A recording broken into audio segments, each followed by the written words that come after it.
Today, I'm going to teach you how to master the Scarlatti Piano Sonata K 380 with these 6 tips. These 6 tips are also going to apply to all of the other Scarlatti sonatas and a lot of the music that comes from the Baroque period.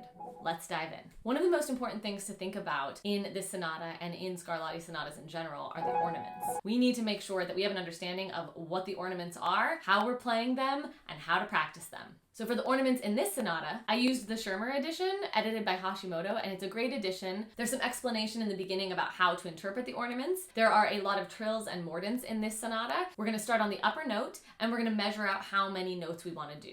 So for a lot of my trills, I've chosen either 4 or 6 or 8 notes. And you need to decide what's best for you based on what sounds the best after you've listened to some recordings, how fast you're going to be able to play the piece, and if you can technically execute them or not. Oftentimes, I see students trying to squeeze in the maximum number of notes per trill as possible. There's not really a reason to this, especially if we can't technically execute it. It would make a lot more sense to have a shorter amount of notes, but to be able to play it correctly every single time, because then we can really make some music with it.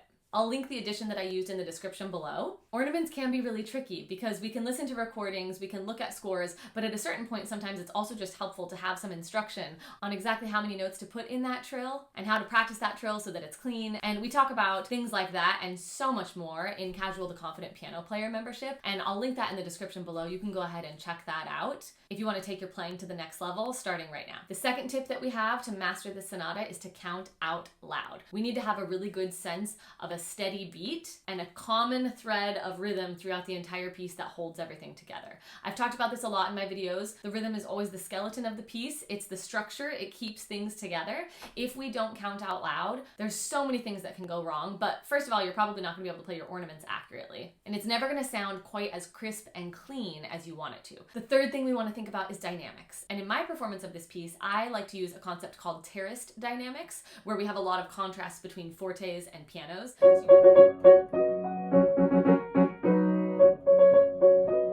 Some really dramatic crescendos.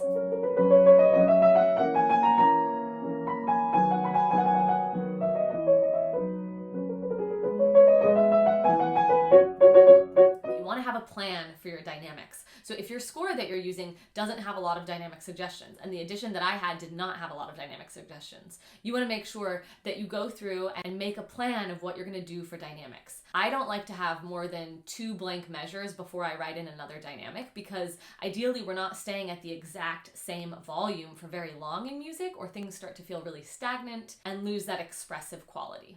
The fourth tip that I have for you is to use pedal, but sparingly. This piece is from the Baroque period, so we don't just want to throw the pedal down and mush everything together. We want to use the pedal in really select spots for an added color. So one of those spots that I chose was measure 22 and 23. This is one of my favorite parts of the entire piece.